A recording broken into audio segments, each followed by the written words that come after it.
This is the What's Neat This Week podcast. This is going to be number 41, and tonight we're going to kind of mix it up. We're going to have an open microphone. We're going to switch a few folks in and out because we've had some new visitors come by tonight that I didn't know. You know, every one of these shows are just planned out a few minutes before the show, as everybody now can contest. But the fact is, we've got a great one tonight. We're going to go with internet. We're talking about models on a table, my favorite models this week, resin-printed cars, all kinds of exciting information on this podcast. Number 41, What's Neat This Week. The What's Neat This Week video podcast is supported by enthusiastic model railroaders just like you. Additional support is provided by Athearn Trains. Check out all their new monthly announcements at athearn.com. And by Bachmann Trains. Now that's the way to run a railroad. Check out their website at bachmanntrains.com. And thank you very much for your support.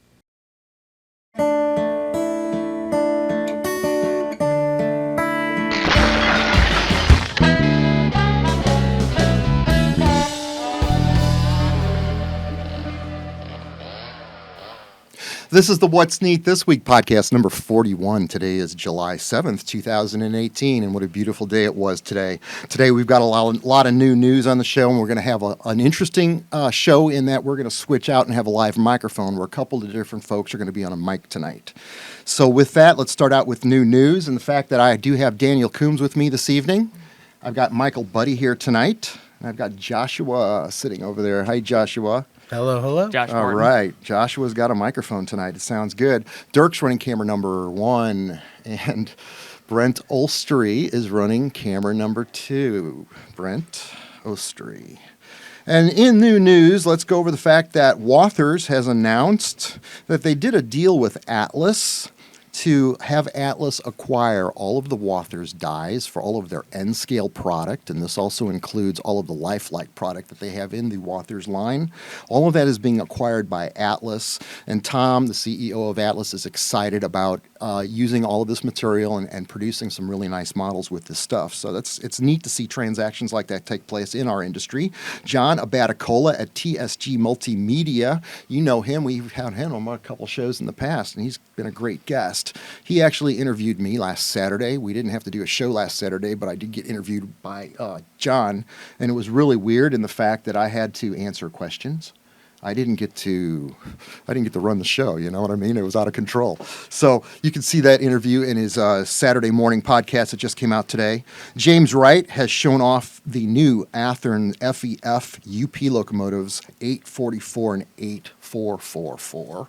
And you know those are the Northerns. We've got 2 of those on the table here tonight. We've got the Greyhound on the table, and I've got 844 in black. Same locomotive, different paint schemes, different eras, but it's absolutely magnificent how Athearns recreated these.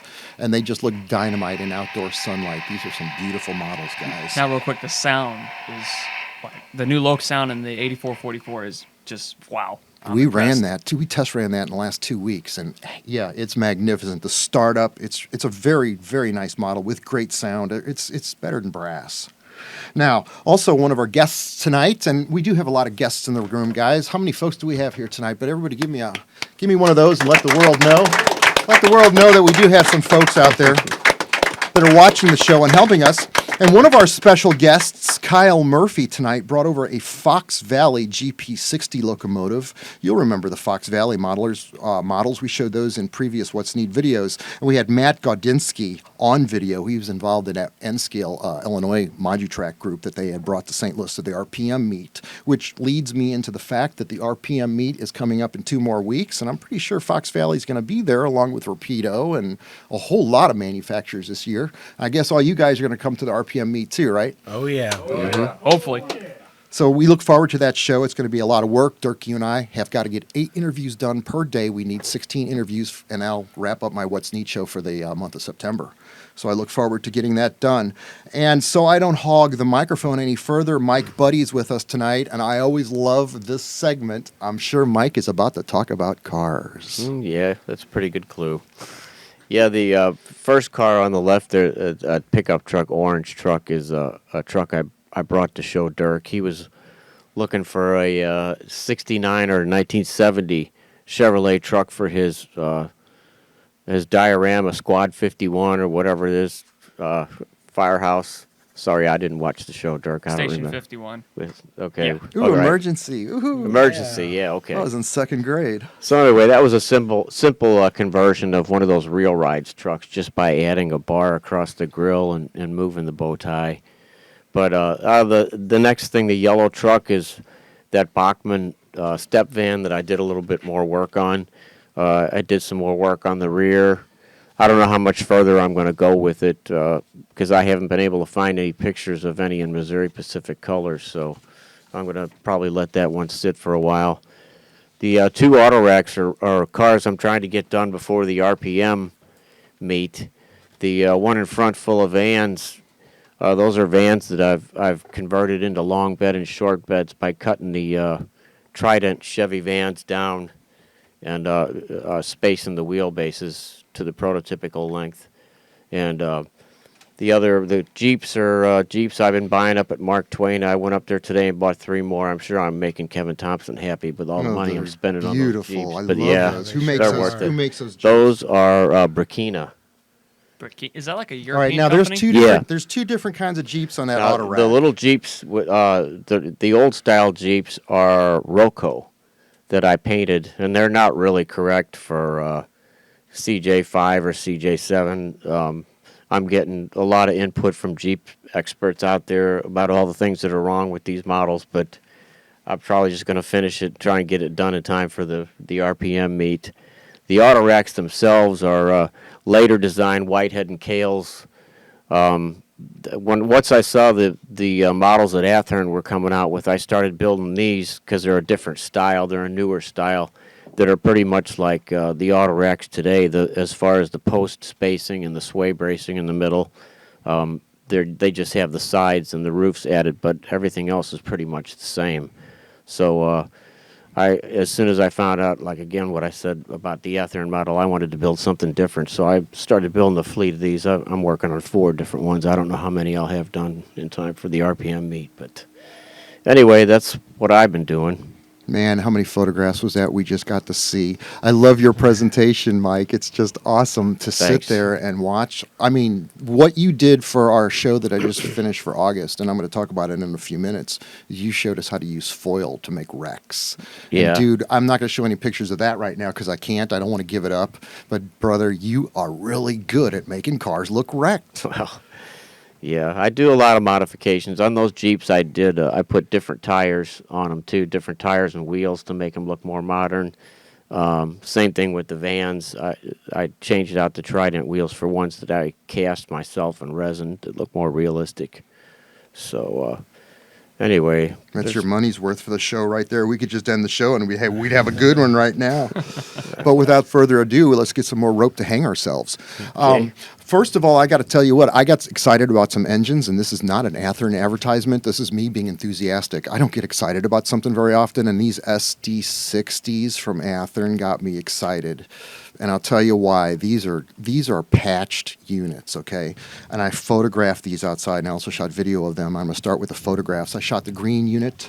I don't see what number it is, but it's patched. If you look at the sides, number 1433 BNSF. Gorgeous, gorgeous model. And then they also did the BNSF Pumpkins the same way. Same series of number 1400 class, and these are 1467 or 1452. I don't know which one I photographed in the shoot I'm showing you right now. But if you look at these, not only are they patched, but they're also faded. The paintwork is faded, and as this video clip rolls a little bit further, you'll see that there's a regular painted BNSF engine. I think that's one of those ES44s. Don't nail me on that, Daniel. And then you see the GP60s next to it, and then you can definitely see the difference between the faded orange and then the regular fresh paint orange. I mean, come on, this is a model manufacturer, and these aren't brass. Yes, they are. They're plastic brass. I mean, the quality of what you can get today, even the fans are a different color on the green unit because they're primered replacement fans. I mean, who can do that? Who can make that kind of variation of models these days? I think that's better than brass. I mean, the brass I remember, had clunkier looking handrails and solder joints showing and stuff like that. So I think this Yeah. plastic is really extremely finely detailed. And you're not emptying your wallet like you are for brass. Yeah, that's for sure. I love you, Joshua. Yeah. Yeah, I wouldn't even be able to afford one brass locomotive. Yeah. Yes, Yeah. you can. Look, I didn't buy my first piece of brass until after I got married. I never forget the first time Michelle saw a brass engine at an NMRA show locally. It was a Colorado Southern. No, it was a standard gauge Colorado Central or something like that locomotive. I can't remember the name of it. But it was ornate looking, and it was brass, and she looked at it, and she said, ooh, that looks nice. Wow. That's the same thing she said to me when I was going through eBay, and I bought my truck one day. Yeah. There was like 3 of them in St. Louis. 3, right? 3 excursions. And then I find 200 on eBay. And 5 in the morning, I'm scrolling through. She looks over my shoulder. She says, ooh, that looks nice. Yeah, but it was in Las Every time, Vegas. so I started buying brass after I got married, Daniel, simply by the fact, not that I don't know why it was, what triggered that. I had no interest in it when I was your age. I was still doing the wide cab Athearn units, trying to narrow the noses when I was your age. And that's when UP just came out with those Canary units. Missouri Pacific just had Canary back then. I remember those days. Daniel, speaking of Daniel, you've got some stories to tell. What's going on with you, brother? Tell us yours. All right. Well, one thing Josh and I went to today was Austin Allard's open house, the Allard Terminal Association. Okay. His layout is 50 foot by 30 foot, and we got to just run trains all day. I think 10 o'clock till, well, whenever we decided to quit. This but is a nice layout. It- This it is is. very Great nice. layout. You It is. got He's the got- TV hanging up there on the wall, He- and he's look got- at the smooth track work. There's a lot of track there. How many feet of track does he have on this layout? About 1,800 feet. 1,800 Wow. feet. I'll tell you what. manufacturer did you just buy lunch for? What track do you use? Atlas Code 100. Can you hear him? I don't know if we can, but I can hear him a Atlas, little he bit. said Code Atlas 100. Code 100, and that's okay. And Yep. I do not want to pick up sound off another camera for that. But you're going to get a chance to run camera number 2 when Dirk talks. So keep going, Daniel. Tell us what else. He had some sort of an open house today? Yes, that's what Josh and I went to, and of course we got some B-roll footage. Plus, we got to, we'll meet 2 viewers from Jefferson City that came to this open house, and got to meet them, and they're like, "Are you Daniel from What's Neat?" I'm like, "Yeah, I'm that Daniel." So Joshua, now why does he have this open house? That's pretty neat. Well, he's had one, twice a year, 3 times a year for the last 3 years or so. And you guys just barbecue and drink beer and have a good time running trains? Boy, he had quite a spread of the barbecue there. This is Missouri. This is God's country. So- That's That's what right. they do when they're That's not right. watching Barbecue experts, baseball. I you am should the know. barbecue expert, Yes. and it was quite a spread. So That's pretty neat, guys. All right. That's how we have fun well, I in have Missouri. one more thing to say real quick before we go to the next thing, but I got a YouTube channel, Union Pacific Railfan for Life. I recently uploaded, the NC Power Cab that I had bought from the local hobby store here in town, Mark Twain Hobbies, and just did a review on that, unboxing, how to set it up, and just how to get trains running. And I got so many other videos, rail fanning videos, models, and you name it. So, again, Union Pacific Railfan for Life, and just check them out. That's That's what I awesome. got to say about that. Now, before I go to Joshua, what was it I wanted to talk about? You said that I'm editing this out because I'm blanking out right now. I know I hate it when I have to do this. Climax from Bachmann. Yes, Wanna go with sponsor, that? that's what it was. How do I pick this up without blowing it? Just be quiet for a second. So I want to talk about the sponsors for this show that we've got Bachmann. And today Bachmann has shown us this beautiful Climax locomotive. Daniel, show us this locomotive. All right. We've got it hooked up to the power cab, We the certainly do. NCE system, because this engine has sound in it. So show us this. This is a 120.3 scale Climax by Bachmann. This is one of those museum quality models. The last one that we showed on the show was number 2, and it did not have sound in it. And this one's got sound and smoke factory. How about Boy. that? I mean, if you had this on your mantle on ball bearings, it would be an entertainment piece by Sure would. itself. But if you had just a small little garden railroad in the backyard and a little water fountain and a little circle of 12 feet of track, you could create a little ambiance right there off of your patio with something like this. So, Couple of cars. I like the feature that they got the firebox flicker and then the LED Right. headlights. This is a Soundtrack's decoder, by the way, made for logging engines. So, In case That's anyone pretty wouldn't know hot. that. Now, this wooden thing you see in front of me is that locomotive stand. Or what is it? It's a cradle that Bachmann had cradle? made. This is in their Bachmann catalog. And what I eventually did to it was I built a base for it. And of course, you know me with my polyurethane. I wanted to make it pretty, like a nice tool in the shop. So I polyurethane the base. And I also built a wooden cradle to hold the locomotive so that I wouldn't actually be clamping my locomotive to the clamps. It's designed to clamp your engines from the side. It works good for an F unit. But I think a better thing for steam engines would be to make this wooden cradle, and it goes in there just fine. So I did the wooden thing, and I also disassembled the unit, similar to what we like to do to our Nerf guns when we paint them. Really? I took the whole thing apart, and I wanted to paint the bases more like a metal color, give it more of a shop aesthetic look than the gray that it was. So I simply sprayed them with out-of-the-can hardware store can paint. And once I reassembled the whole thing, it came out to be a pretty nice looking tool that, this is something there. If you wanted to give a gift, and for you handy guys out there that can do this, take the simple $99 locomotive stand and slap a piece of wood under it for a couple of dollars, and you could build a really nice gift. I mean, it looks beautiful this way. Or otherwise, the system works just fine by itself, but I thought the base would be a good way to hold it for what I'm going to use it for, which will just be HO scale. So I'm not going to cover that on the What's Neat show at Model Railroad Hobbyist Magazine, but we are talking about that on this podcast because it turned out to be a really neat thing. There's some other tools in the Bachmann catalog that we're going to have for a future show coming up. The last thing that we've got on the table is narrow gauge stuff, Daniel. I can, if you want me to, I can kind of briefly show. Well, as you guys see on the box, it's a Thomas and Friends Where's Bachmann made.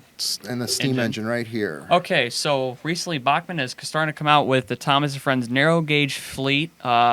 The name we got here is Scarloey. It's one of those narrow gauge engines on the show, and then we got a slate wagon here. But I hear they're coming out with covered wagons and a open wagon hopper car, whatever it is. But the thing with this is it runs on an N gauge track. No, so that's it's great, somewhat Dirk. like the Stay wide. HON3 scale. That's the to a fact, is source. it runs on N scale Right. track, but it's HO scale steam Yeah, engines that's with the nice. Thomas face on them. So you rip off the face, and now you got a prototype locomotive that you could work There with you go. for creating. Even if it's somebody was saying tonight that they're going to build a small scene on their layout where it's only a foot radius, a 12-inch radius, a very small scene where they can work this into their HO scale operation where maybe it's just dumping coal into a coal car or something, or ore off of an ore. It's a pretty neat little system. It's kind of overlooked because, if you don't have children, you're not really looking at the Thomas line unless you're an avid Thomas collector, and there are those out there. But the fact is, for the general modelers out there that really kind of want to have some fun, the word prototype, don't go there, but to the guys that want to have fun and just do something interesting, you could do that with this for very little money, and it's a pretty neat mechanism and a narrow gauge train, so I really liked it. Did I go on too long about that? The other sponsor we want to talk about is Athearn, and Athearn is talking about this week the SD70Ms and the SD75I locomotives. And they're also doing a release on 1943, but before I get to 43, these are done up, and as you've already seen, the UP, the Electromotive UP. Demonstrator, Ontario Northland Railroad, and Canadian National. Multiple units, each road number and sound, and I think they're doing like 3 or 4 numbers of each one of these engines. Wow. It's amazing the variation, again, that these guys must have a very efficient painting system to be able to do all this variation of paint that they do, because it's making a whole new model out of existing bodies that, the patch units blow me away. They're my Right. favorite engines Right. this week. Yeah, I they love are those. nice. Joshua, anything else you want to talk about, maybe about your layout that you've got in your office? I know we've got a few photographs we can finally show of your little shelf layout that you've got at work. It's actually at my office at home. But, Okay. yeah, I have a few pictures here, and I'm finishing laying the roadbed for my sidings and my main lines. And after I have all the track down, then I'll start on the pull out for my door, and I should be just about ready to run some trains.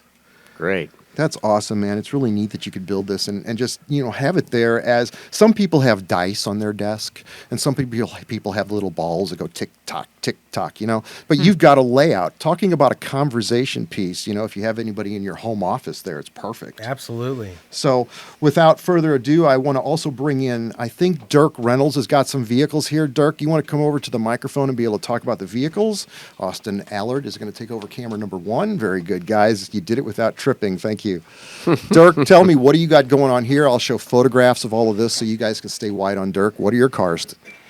Okay, as you all know, I've been working on the Station 51 from Emergency show, And as you can see, Squad 51 is complete, and she will be on the diorama that I built for the prototype show in 2 weeks. If you look next door to that, you're going to see a little Land Rover. That is John Gage's automobile. I'm in the process of doing that right now. This is a Shapeways print of a Land Rover, and then the top was made out for a cloth. All right. And so these are 3D printed? they are. That one is. That is Okay. 3D. Okay. On Squad 51, the rescue box is 3D printed, and that beautiful emergency lights on top, Yeah. that was done also by them. Now, that's also by, and I'll get the guy's name later on, but he's the one that actually did the programming and sent the print to Shapeways. Shapeways for you. But that's on Right. a Roco Dodge pickup truck, right? Correct. Okay. You're correct. And I'm working on getting the correct grill for that also. Right now it's a computer print on paper. But You got Jan's cars here? Did you talk about those? we've got Yin Yang. You see the ones that come, they look frosted. And a learning curve on Mike, how to you work had with those these. on. Yeah, those are the old ones. September They're Right. 2014 to be exact. Right. much improved now. So what I had to do was wet sand them on the red Mustang there. That's a 70.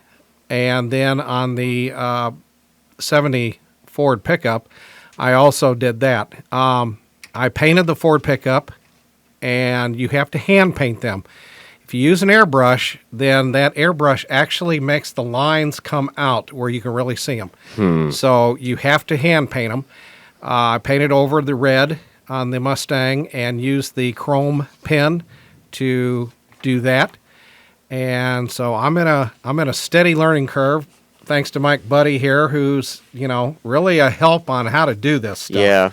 Well, if you would get the newer prints, though, that have much Correct. less lines, I mean, Right. you would be saving yourself so much work. Well, see, this is in the beginning when we Right. bought all this stuff, Right. and so there it was. Yeah. And I will advise any you guys out there that are going to buy any 3D printed vehicles to pay for the highest resolution you can get, because it'll save you so much work in the end, and it'll really avoid a lot of disappointment.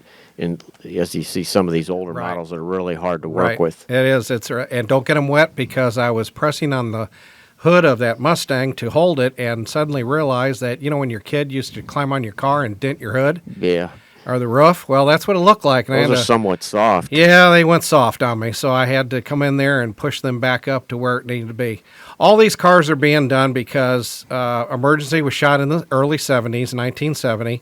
So all these cars are going to be the additional firemen's cars that are going to be in the back parking lot. That's Okay. neat, man. I can't wait to see the fire station on the show now. So now I want you guys to switch around again. I'm going to bring in Walker Embry from Jefferson City, Missouri. And while he's coming in, I want to tell you that I did get the August 2018 What's Neat video done yesterday. Got uploaded yesterday at 5:30 in the morning up to Joe Fugate. And Daniel, you open up that show. You do the introduction for the show, which is kind of cool, in front of the trestle. And then Michael Budde is also in that show, and he shows something he's never shown us before. He did touch on it in one episode with a freight car, but he shows us the different ways to use foil to model wrecks. Some of the different ways. It's There's really many more. amazing. The vehicles, I can't show you any of them here. You're not getting B-roll on that because that's saved.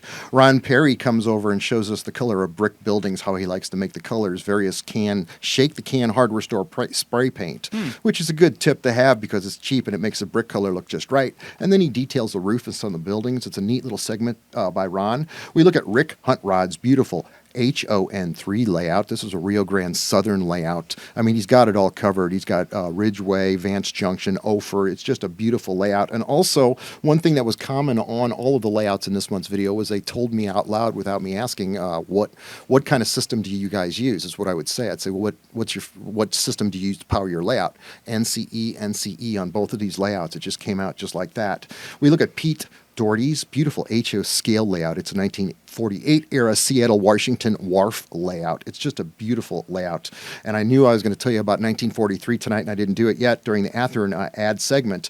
But the drone footage from Stephen M. Conroy is of just that. It's a Union Pacific business train this month. It features the 1943 engine. I shot some footage of 1943 outside this week, and I'll roll that right now while I'm talking about it. But what's really good about the Stephen Conroy video is you get to see a 20-car Union Pacific consist. Wow. It's got to be almost their entire fleet of business cars. And so if anybody wants the model, the Union Pacific type of trains that they run for excursion and special events, this video is the answer to it. It shows all the cars that you did, Dirk. It shows the cars that we saw with the humps in it that somebody brought 2 shows ago. Whatever that car was. You remember that freight car, that resin car? Who brought that here? James Wright sent a guy out. James Wright brought that here. That's right. So it's really great footage, and that's all the lineup for the August 2018 What's Neat. Now, with us tonight is a special guest from Jefferson City, Walker Embry. Am I saying your right name? No, you got it right, Ken. Okay, great. All right, Walker. And you built How you doing, Walker? You walked Hey, guys. in tonight and showed us on your phone a beautiful N-scale layout that you've built. This is you're a very good modeler. Thank you, sir. I appreciate it. Tell us about this layout. So I modeled the Missouri, Kansas, and Texas lines in the very late 50s and very early 60s. And for those of you who are familiar with the MKT, that was the red scheme before Right. what do they call it, the greeny weenie scheme. Yeah. But it's very rare, or at least from what I've seen, it is. And I've been an N-scale modeler since I was a child, and I live in Missouri, so they say, you model what you know, and Right. I thought I would take it on, and it's a small 9.5 by 11.5 in a spare bedroom, and I really built it just to have fun, do scenery work. I love taking photographs of it. Now, you're a professional welder by trade, so you've got a real talent, and I'm going to talk to you about building a steel trestle in my backyard.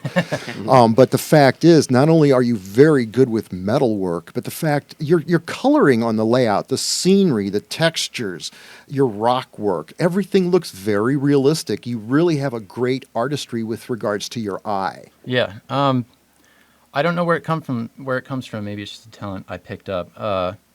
I like to think my dad gave it to me. He's a retired art teacher, but more colors has just always been something I like. I like all types of model scenery, but midsummer, the Midwest, it's just always appealed to me, probably Right. because I've lived here. So Right. I'm back to that, model. This model is what a you know. magnificent. Now, do you have a website where folks can go to see pictures of this? Or? No, one of the emphasis I had for the layout was because of Instagram, social media. Every photo that is taken of my layout is used on the Instagram app, taken with my iPhone. Okay. And if you'd like to visit, it's at MKT 1960s. You should shoot some photos and do some articles Yeah. for Joe Fugate at Model Railroad Hobbyist He would love Magazine. them. I would think love to. this would be He some would. good quality content. I mean, this is a perfect example. There are so many folks out there in the world that we don't know. Walker walked in tonight, shook my hand, and everybody's welcome here. That's just the open door policy that we have, and it's worked out good so far, where we've met some great people and we've seen some neat stuff that we would have never otherwise have seen. And now Indeed. I'm honored to have you as one of our friends. Thank you for And having I me. can't Dan. wait to talk to you further about welding. And with that, Yeah. let's go ahead and close it out. We got to do a run by still, but we're at our time. I'm looking at the clock. So, guys, did you want to pitch your website, Daniel? You said a YouTube site, or did you already do that? Yeah, real quick, I'll do it again. It's Daniel's got a YouTube site, folks. Union Pacific Railfan for Life.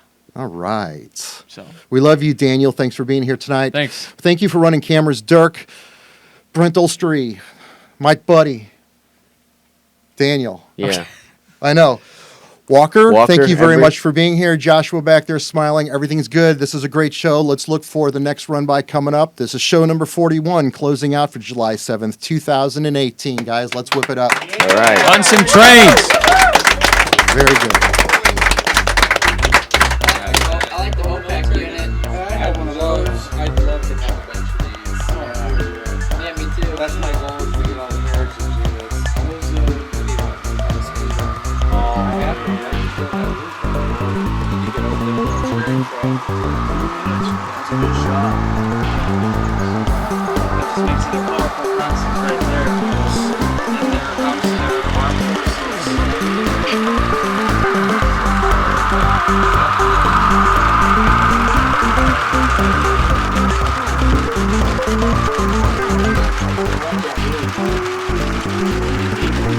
You can see the wax on the